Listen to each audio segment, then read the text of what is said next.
Mortgage rates are on the rise while house prices continue to drop. What does that mean for you?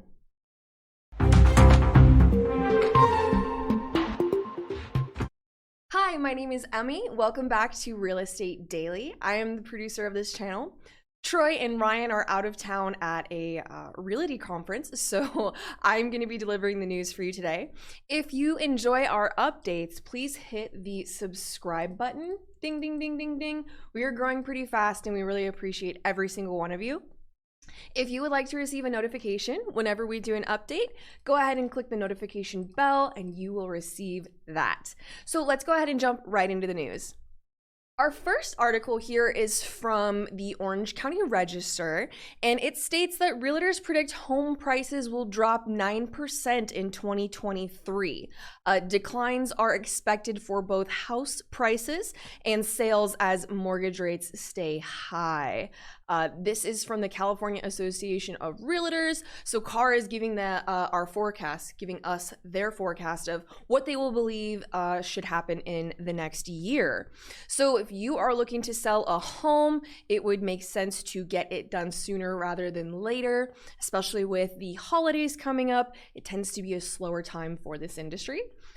Let's continue with this into our next article, buyer bargains. Here are the 10 US cities where home prices are dropping the most right now.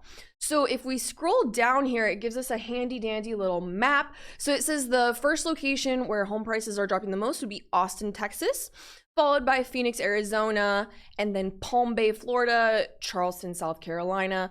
5 is Ogden, Utah. 6 would be Denver, Colorado. 7 is Las Vegas, Nevada. And then the only city listed here in California would be Stockton.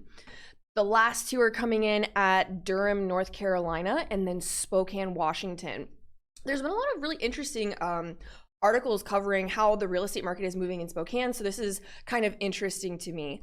As we move on here, the Orange County Register also gave us an interesting article yesterday stating that the most dangerous cities to live in the state being San Bernardino, Oakland, and Los Angeles.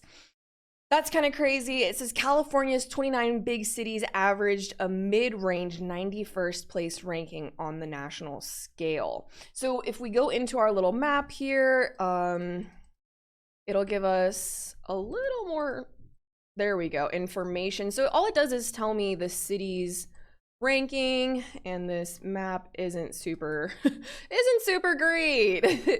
And as we move on here, it says banks pull back loans from the commercial real estate sector. Now, if we look at the article following, it says work from home sticks as office occupancy stalls. So as I've been looking at the news articles involving real estate every day, I've noticed a trend of office spaces being empty and inventory for home in specific states being very low. So I'm curious what this is gonna equate to in the future. Are they gonna be taking these office spaces and then trying to convert them into residential? Or I also saw a story of a firehouse in, I wanna say Indianapolis, I believe was the city. It was an old brick building that was a firehouse that they converted into a 3-unit living structure, which was actually really cool. And they had the fire pole still worked into the decor. So I think that's very interesting. And I'm curious if this trend will continue to provoke things like that. Now, as we move on, we're going to be talking more about the rates. Obviously, that's a very hot topic at the moment, so let's just jump right in. Diana Olick, aka Troy's girlfriend, states that higher rates are hitting home buyers hard. The 30-year fixed is over 7%. This is kind of crazy, but Troy has mentioned that back in the 80s and 90s, a lot of these rates were a bit higher, and this isn't something completely out of the norm. It's just different for us. Being after the 2008 housing crisis, we've gotten used to something that is a much lower rate percentage. So with that being said, let's go ahead and just jump right into the actual rates. As you can see, there's been let me scoot it for you guys. There's been a nice little, well, I guess it's not nice, but there's definitely been an uptick here. And we are coming in at So just almost 7 for the 30-year conforming, and this is up a bit. 50-year conforming is at 6.035. So this has jumped down just a touch, but the 30-year jumbo is at let's just call it 6.6, almost 6.7, and then 30-year FHA is at pretty much 6.7 as well. So yeah, rates are basically at 7. It is a little wild, but as long as you have a good realtor to assist you with the ever-changing market, you can get any objective you wish to completed. House Heroes is more than happy to assist you with those needs.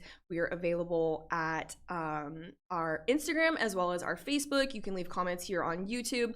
We are very reachable. We also have a website that you can get more information from, so we are absolutely happy to help you. Thank you so much for joining me today. I will be back tomorrow to bring you more news. Troy should be back in office on Friday, so we'll be back to our regularly scheduled program. Thank you guys. Have an excellent day.